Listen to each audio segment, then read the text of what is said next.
ஸ்டாலின் வந்து விவசாயிக்கு எதிரி. அவரால் விவசாயிக்கு எந்த நன்மையும் கிடையாது. தாழ்த்தப்பட்டவங்களுக்கு செய்ய கிடையாது. வசதி உள்ளவங்களுக்கு தான் அரசியல் இப்ப நடந்துகிட்டு இருக்கு. விவசாயிக்கு எதுவுமே கிடையாது. உங்கள் ஸ்டாலின் வர்றாருன்னு சொல்றாரு, என்ன செய்யறாரு? ஒண்ணும் கிடையாது.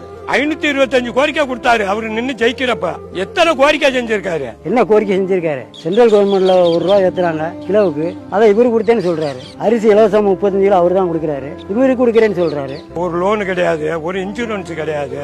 தண்ணி நிக்குது குளம் போல, எப்படி நெல்லை நாங்க ஊட்டி பண்றது போறது? சிப்பத்துக்கு 44 ரூபா எடுக்கிறாங்க தலைவர. 32 ரூபா லோடு மேல கொடுக்கணும், லஞ்சமா கொடுக்கணும். கவர்மெண்ட் தனிப்பட்ட முறையில சம்பளம் கொடுக்குறாங்க. இருந்தாலும் ஒரு சிப்பத்துக்குன்னு எங்கிட்ட பணம்னு வாங்கிக்கிறாங்க. இந்த நெல் ஈரப்பதமா இருக்கு, அதா இருக்குன்னு சொல்லிட்டு லேட் பண்றாங்க.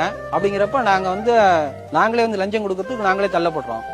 இந்த மக்களா புரியாம அவனுக்கு ஓட்ட போட்டு அந்த நடக்க வந்த உடனே நீ கோல் தள்ளுபடி ஆச்சு அவனுக்கு விவசாயத்துல. அப்ப அவனுக்கு நகையில கிடையாது. நகையில எவ்வளவு? 5 பவுன் தான். அதுக்கு மேல தான் கோடீஸ்வரன்.